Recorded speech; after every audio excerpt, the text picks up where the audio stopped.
Okay, welcome back from that break. This is Daybreak on Trust TV, reaching you from Abuja, Nigeria's capital. For some who may be wondering, the show is now 8 a.m.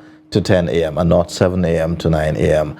as it has always been before. So let's take a look at our issue of the day, World Press Freedom Day. Now, May 3rd is World Press Freedom Day. This year, we mark the 30th year of this UN International Day. This year's theme, as defined by UNESCO, is shaping a future of rights, freedom of expression as a driver for all other human rights. Press freedom and reliable information globally is everyone's concern and has impact on all the other human rights. Now, in the last 3 decades, World Press Freedom Day celebrations have taken everybody on a journey, giving prominence to the right to free expression and emphasizing various aspects of press freedom's importance. However, in the face of multiple crises, media freedom, journalist safety, and freedom of expression, as well as other human rights, are increasingly under attack. Being our day as journalists, we have no better person to talk about this than the president. That's the national president of the Nigerian Union of Journalists. He is Comrade Chris Isiguzo, who joins us virtually, and also we still have in the studio the former director of News Voice of Nigeria, Ben Sheman, to give perspectives to issues arising from this day. Thank you so much for joining us, Comrade Chris. Good morning. Good morning. Thank you for joining us, really. Well, let's begin with maybe some sort of retrospection on this day and how journalists have fared over the years. Perhaps if we could reduce it to maybe in the last 4 years. Well, once again, thank you for having me. Today is World Press Freedom Day, and it is the 30th anniversary. So for 3 decades, from 1993, when this was declared by the United Nations General Assembly, the world has been marking, this day. And what are the key issues around this day? Is an opportunity for us to celebrate fundamental principles of press freedom. It is also an opportunity to evaluate the state of press freedom across the world. It's also an opportunity to remind government of its obligation, its commitment to press freedom. It's also an opportunity where we rise in defense of attacks on the independence of the media. And it's also an opportunity to pay tribute to journalists who have lost their lives in the line of duty. So if you look at all these critical elements of the World Press Freedom Day, you can now situate our position, especially as Nigerians, how far and how well we have fared. When we look at press freedom, it involves a whole lot. It comes with so many features. You talk about economic freedom. You talk about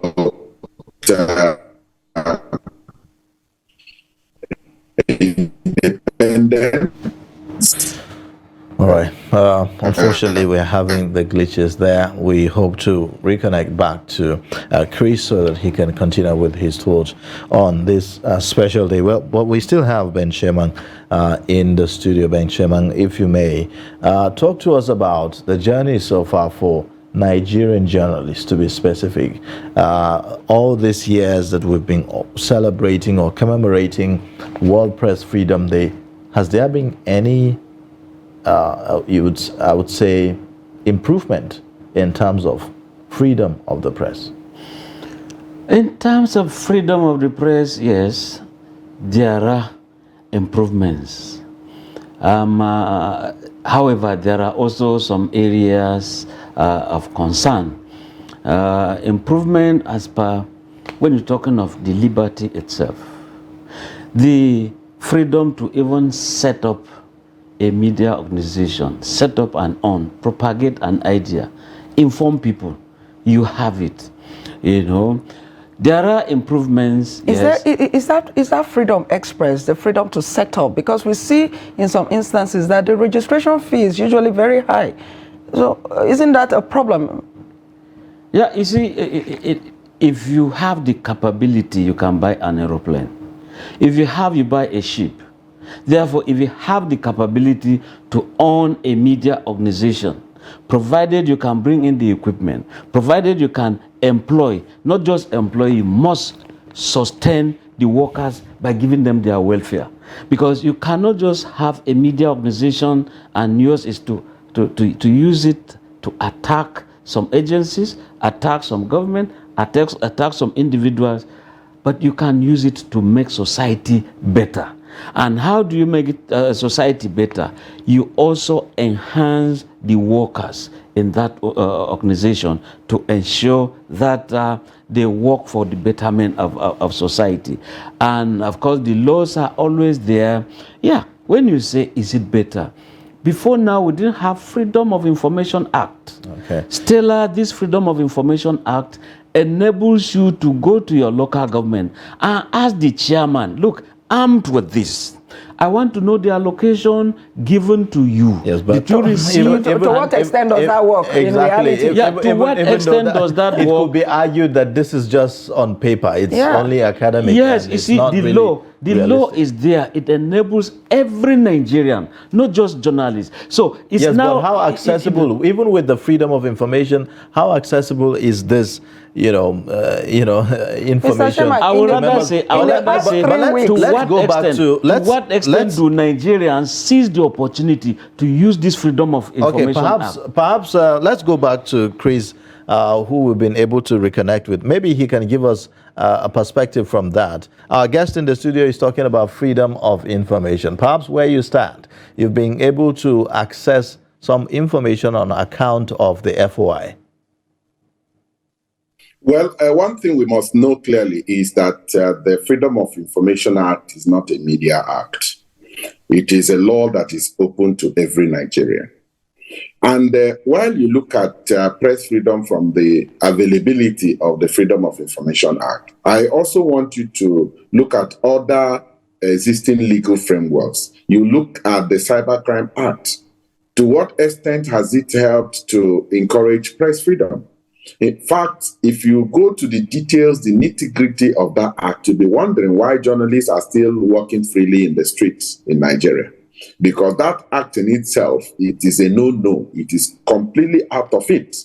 And the efforts must be sustained, made by media stakeholders to ensure that that act, or the Cybercrime Prohibition Act, is repealed, because it does not in any way encourage press freedom.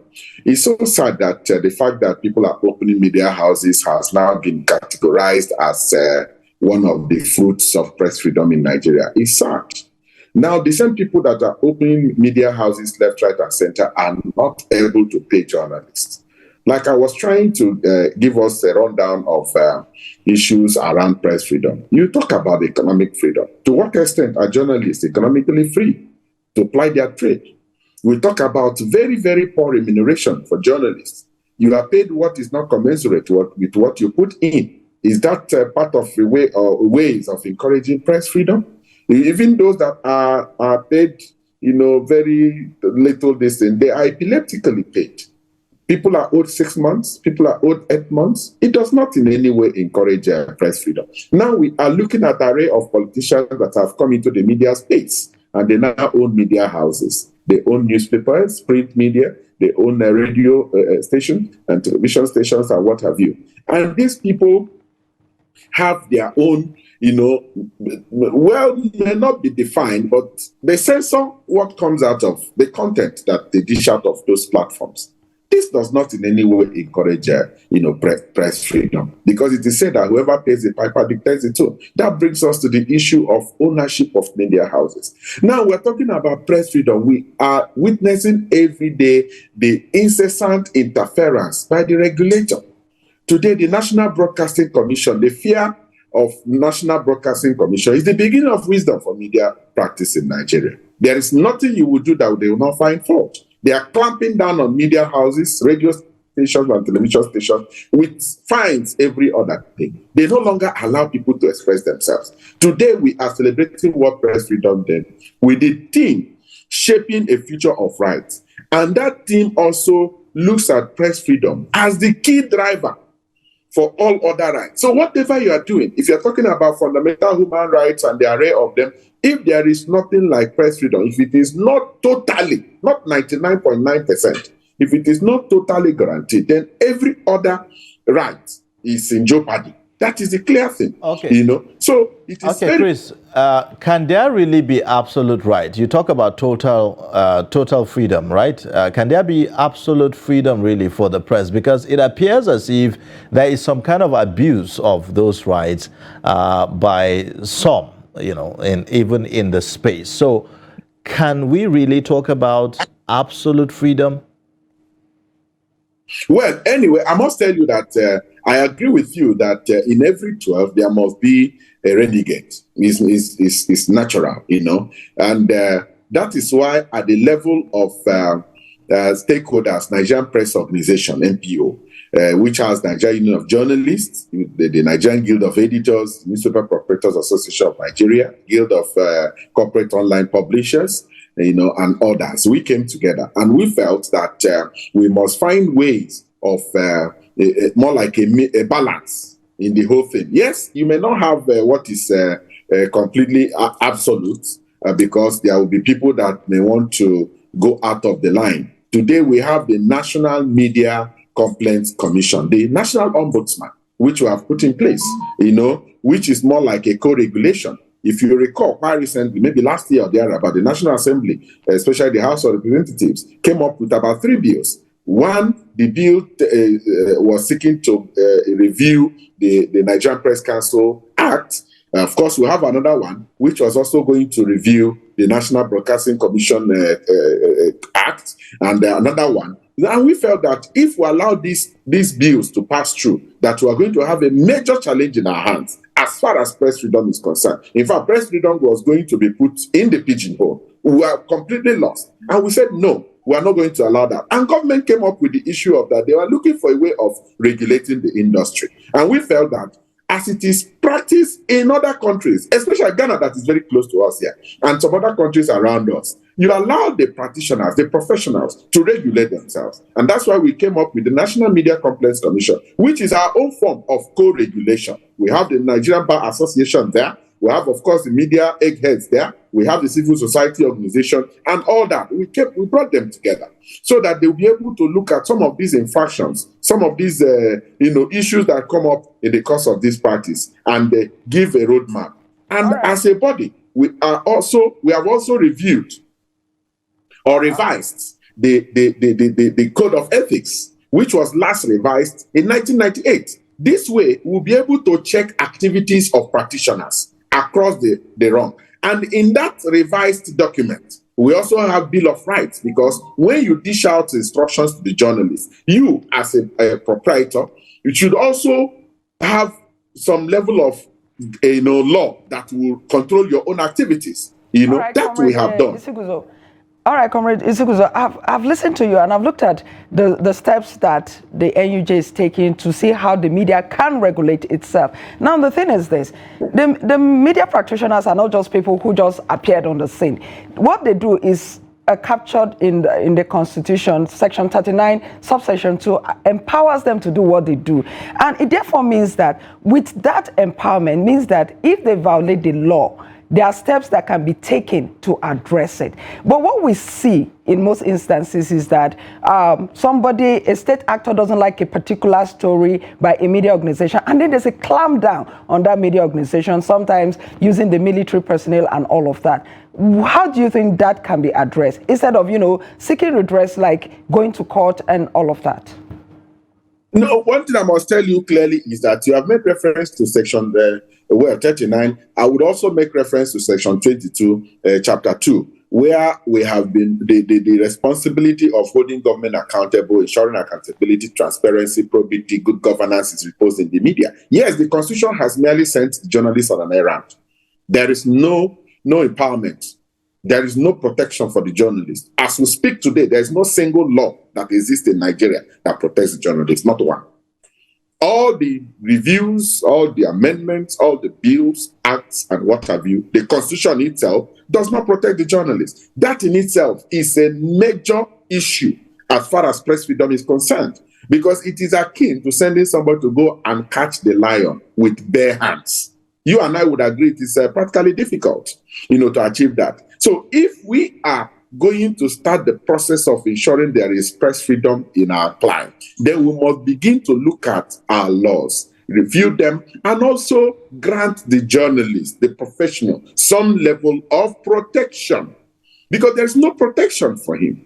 The government has put laws in place which will help them check activities of the media professional, but the journalist himself does not enjoy any form of protection at all. And that is a major issue we are facing here as professionals, as a nation, and something must have to be done about that. All right. Well, let me come back to the studio, to our guest here in the studio. Earlier, you mentioned, Osiguzo, in your comment, you talked about economic freedom for the journalists, which, you may even argue that it's a major threat to the practice of journalism, objectively in Nigeria and the rest of them. So how can we ensure economic freedom for the journalists so that they don't compromise in their jobs? Let me start with you, and I will go back to Osiguzo. Yes, economic freedom. You see, right from the employing or employment stage, let's look at the terms and conditions so spelled out in the employment letter. Now, at the point Ayuba was hired here, what's the transportation looking like? What's his basic salary looking like? What about the family itself? What about education, transportation, housing, for example, very, very key. Look at even those who covered the president at the presidential villa. Find out where many of them live. They live so far in some remote villages at the point you complete your journey to your house via a motorcycle. But you are in a number one beat. You go to the National Assembly, the same thing. So the moment we don't have a situation where in the workplace you don't have loans to go into housing, then there is a problem. In your workplace, do you also have for vehicle in terms of movement? This is very, very key. Now, what about the children you have? You go to school, like the President NUJ said, you employ people, give them ID card. You are not giving them salaries for 6 months. Yet they have to go to the same market where inflation does not segregate and say, journalist, I'm your friend. No, it is all encompassing. So the economic power has to be there. Salaries of journalists should also be a kind of a special scale. Not that, those days, even up to now, you hear them talking about press boys. A doctor is there, he says, oh, this is a doctor. This is a colonel, he says, oh, he's a colonel. This is a general, he's a general, But the moment you say there's a general, oh, it's time for you to just close your legs because some troublesome people are on ground. That is always the issue here. And some of the media owners are not helping issues. When you employ people who say, don't I give you an ID card, it's already your meal ticket. It does not matter, therefore, whoever you're going to blackmail in order to survive. It does not matter who indeed is being blackmailed and what does the media organization get in return. Okay, patronage. What kind of patronage? Adverts are being sent to you. You see some journalists... Mr. Sheman, sorry to cut you, but you talked about what does the media organization get in return? Patronage. Adverts have been sent to you. But then the state also uses that to gag the press. Because, for instance, an institution can be giving advert to a particular media organization, and then this media organization does an investigative report against this institution, and then they cut that advert. What has the advert got to do with the job? Because when you do an investigation, it's the job. When you bring an advert, we're carrying out a service for you. Yes, you see, this thing is like the thing they call in biology, food web, food chain. You eat this one, what you throw away, another person eats another thing, eats it, and that person develop a tree, develop you. In other words, see, let's bring the case of Luca Biniat, who used to be with Vanguard. He did some investigations, investigative stories, and at the point, his employers didn't like this, some government authorities didn't like this, they complained, and that man was sent out of his area of operation. On the way to report, he had an accident, and at the point he was even arrested, detained. See, he would appear in court in crutches. His salary was stopped. At the point, the owner said, your services are no longer required. And of course, the Kaduna state government kept on persecuting. I said persecuting, not just, so that is always the thing with the journalists. So when the government feels this journalist, if you don't remove him, these adverts you are getting from us, we're going to stop them. It's a kind of also sanctioning the press. It's gagging even the owner of the media. So now, if your source of income is just dependent on government, then this is the issue. Right. And that's why many media organizations also go into some other areas of investments to ensure that they survive. Okay. And how many media organizations can really survive without government patronage? Okay. And if you also check, many media organizations, when you are harsh on government will tend to patronize you because, look, how do we close their mouth? Send adverts to them so that this is how it will work. Okay, wash my hands, I wash yours. Let's hear from the NUJ President Chris Isugozu. Now, Chris, still talking about economic freedom for the journalists and for the media. To what extent do you think that this has impacted on the jobs that journalists do, really, and, you know, informed how free they are to operate in our climate? Well, somebody called me this morning, and from a particular state who works with the media organization, and she said that they've not been paid for 2 months. And she told me that some people had told them that you people are complaining when we are being owed 8 months. And she said that she was not eager to go to work today because she has not been paid for 2 months. Now, that is a very short story of the impact of economic challenge on the media. When you don't pay the worker, of course, you are not going to get the best from that professional. That's the truth. You're not going to, and you are going to expose the person to all manner of compromise. I recall during our conference in Lagos, the National Nigerian Press Organization, and when they were talking about the code of ethics for journalists, and everybody was reeling out what the journalists must do and what the journalists must not do and what have you. And I allowed them to make their presentations, including media owners.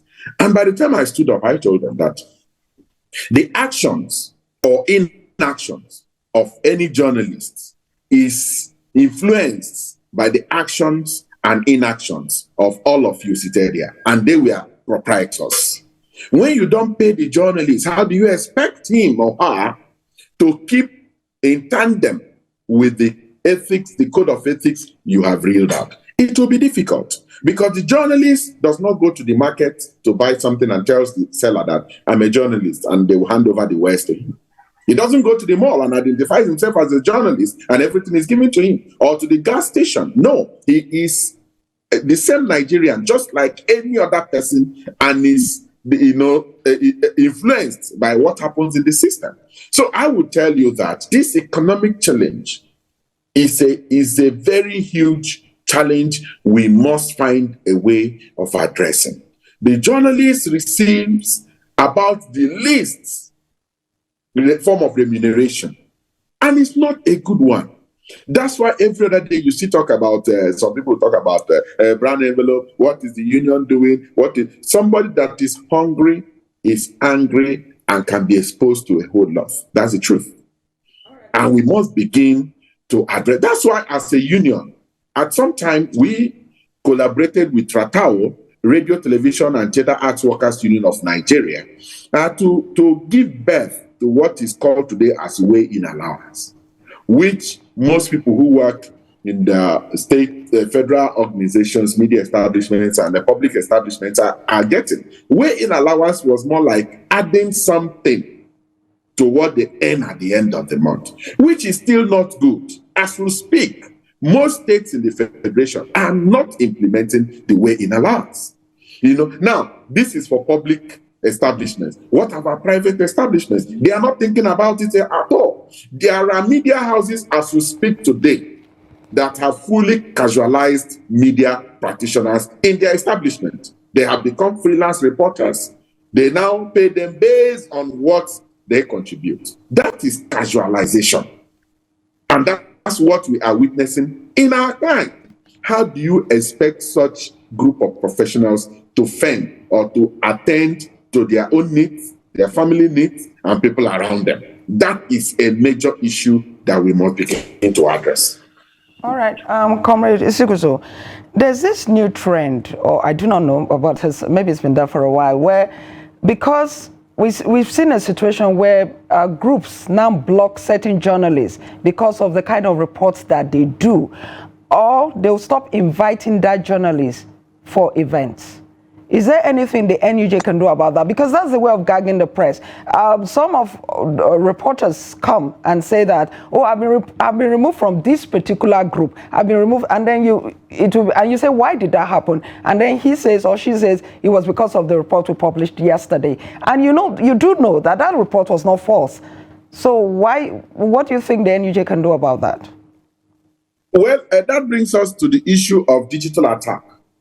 Sometimes attack journalists is not just about the one that borders on security. Maybe when you have issues about harassment, incessant arbitrary arrests, attacks, intimidation, and what have you. Digital attack is linked to the question you've raised, where journalists will take time, investigate a report, write the report. The next thing is you see political actors engaging the activities of those they call data boys to inflict psychological harm on the journalists. That's what you go through. Yes, you see some platforms like you observed because of a particular report you've written and they remove the person. And the next thing you see is that they write to the establishment, please replace this person we don't want. That is a problem. And that's why I am happy with the kind of marriage that is brewing up between the frontliners, the gatekeepers, and the proprietors. That is under the platform of Nigerian Press Organization. We are now beginning to understand ourselves so that even when such an organization says, okay, I don't want Chris because of the kind of report, please replace him, you will write back to them and say, no, we are not replacing him. And we're going to blacklist you if you are not going to work with that person. By the time we do it to 1, 2, 3, 4, you will no longer hear about these stories. But the problem is, because when they make such demands, we accede to them. They don't want Chris, you remove Chris and you give them Isiguzo, or you give them Peter or John. Then they continue to do what they're doing. It is wrong. One thing is, we have established laws. Like I said, for now, it's still a law until it is repealed, the Cybercrime Prohibition Act. We have the Criminal Code. We have laws on libel.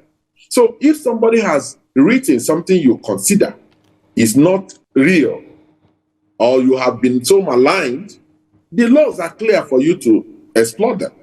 But a situation where you are going to yank the person from his beats because he has written a report you don't consider friendly, that in itself is completely a no-no for us, and we will not encourage it. So we'll continue to interface with the media owners, with the gatekeepers. Those I call gatekeepers are the editors. Most times they are the people who encourage this, and it is not good for the profession. When you get such report, you are the same person that published the report in question as the editor, because the reporter has sent it to you. You published it. They are yanking off the reporter, and you are replacing the reporter for a story you facilitated or you approved authorized and it was published. You can now see the problem we have. So we must have to understand that all of us are linked to each other. If we want to have a profession that is very strong, responsible, responsive, formidable, we must all link up, team up, and give that kind of profession to the Nigerian people. All right. Thank you so much.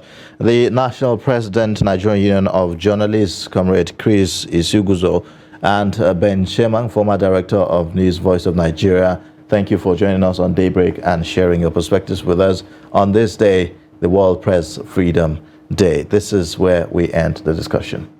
My pleasure. Thank you. All right. Thank you, Isuguzo. Well, that's our show for today. In case you've missed, you can always catch up across all our social media platforms and also on our YouTube live stream. My name is Ayuba Ilya. Join us again tomorrow. Thank you for joining us this morning. Join us at 8 a.m. tomorrow also. My name is Stella Iyaji, and to have a very pleasant day.